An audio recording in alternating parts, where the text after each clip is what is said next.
Olá, meu irmão e minha irmã, seja bem-vindo ao nosso programa semanal, este nosso encontro para meditar o Evangelho que a liturgia nos propõe para a celebração a cada domingo.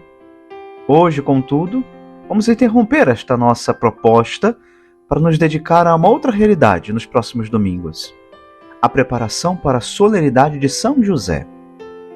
Desta forma, ao invés de meditarmos o Evangelho dominical em nossos próximos encontros, iremos a cada semana prosseguir na meditação dos domingos de São José. A tradição de celebrar os 7 domingos de São José nos convida a um mergulho profundo na vida do pai adotivo de Jesus. Mais do que mera curiosidade sobre o ambiente familiar de Nosso Senhor, essa devoção nos propõe um caminho de crescimento na fé e de imitação das virtudes de São José. Ao longo de 7 semanas, meditaremos sobre 7 momentos cruciais da vida desse santo patriarca.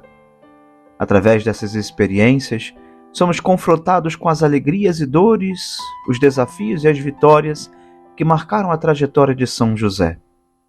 Celebrar os 7 domingos de São José é, portanto, um convite à conversão pessoal e à transformação de nossa vida. É um tempo de graça para fortalecer nossa fé, crescer em santidade e colocar São José como modelo e intercessor em nossa caminhada rumo ao reino de Deus.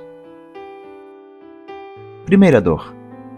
Maria, sua mãe, estava prometida em casamento a José, e antes de viverem juntos, ela ficou grávida pela ação do Espírito Santo.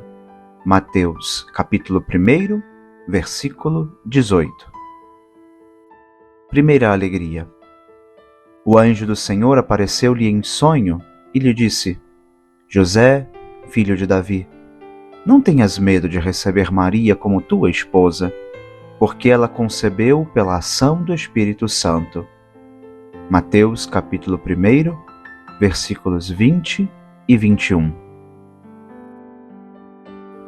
Caríssimos irmãos, estamos, portanto, começando hoje nossa meditação sobre as dores e as alegrias de São José.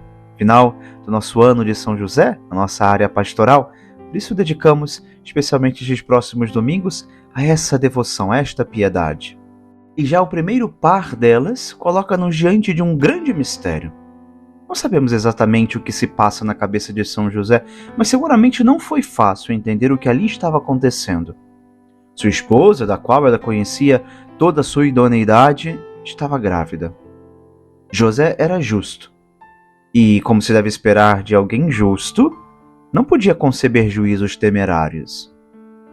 Ele sabia, portanto, que estava diante de um grande mistério, de algo que lhe era superior e que, por humildade, ele não era digno de tomar parte. São Jerônimo interroga-se sobre a necessidade de São José também tomar parte nesta vocação da Sagrada Família.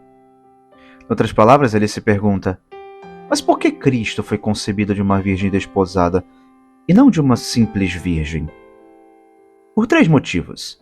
Primeiro, para que a origem de Maria fosse conhecida por meio da genealogia de José. Segundo, para que os judeus não a apedrejassem como adúltera. E terceiro, para que quando ela fugisse para o Egito, tivesse alguém que a confortasse. O mártir Inácio apresenta outro motivo: esconder do demônio o parto de Maria, para que ele sempre acreditasse que Cristo havia sido gerado não por uma virgem, mas por uma mulher casada.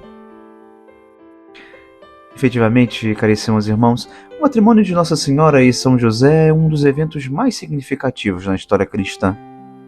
Através dele, São José também recebe a missão de ser o custódio daquela casa, prover o sustento de sua esposa, protegê-la, e, por este mesmo motivo, sua missão há de estender-se ao filho que ela geraria. Por meio da intervenção do anjo, José compreendeu a importância e a natureza divina da gravidez de Maria, aceitando assim o seu papel como chefe, protetor e provedor da Sagrada Família. Este acontecimento é um exemplo de fé, obediência, de amor incondicional, notoriamente reverenciado em todos os tempos e lugares. Com as palavras simples e diretas pronunciadas pelo anjo, este dissipou as dúvidas e os medos de José, Não sabemos ao certo o que se passava em seu coração e em sua mente. Certamente ele não duvidava da inocência de sua esposa, e o anjo confirmou que talvez ele já sentisse em sua alma. Ali havia algo de Deus. Na verdade, por meio do anjo, Deus mesmo confiou a José quais eram os seus planos e como contava com ele para realizá-los. José foi chamado a ser o pai de Jesus. Essa seria a sua vocação, a sua missão. Severiano comenta esta passagem dizendo: o marido é avisado para não temer, porque quanto mais a alma piedosa sofre com outra, mais ela teme. Como se dissesse: isso não é motivo de morte, mas de vida, porque aquela que está grávida para nos dar a vida não merece a morte. Peçamos também nós, caríssimos irmãos, a São José, um coração como o seu, sempre disposto a ouvir a voz de Deus, que nos fala nas circunstâncias corriqueiras de nossa vida e prontamente colocá-la em prática. Assim, mesmo que nos pareça difícil ou que o Senhor nos pede, nunca nos faltará seu consolo e sua força para cumprir nossa missão no meio do mundo. Que Deus lhe abençoe e guarde, em nome do Pai, e do Filho, e do Espírito Santo. Amém. E que os 7 domingos de São José sejam um tempo de profunda reflexão, conversão e também de crescimento na fé para todos nós.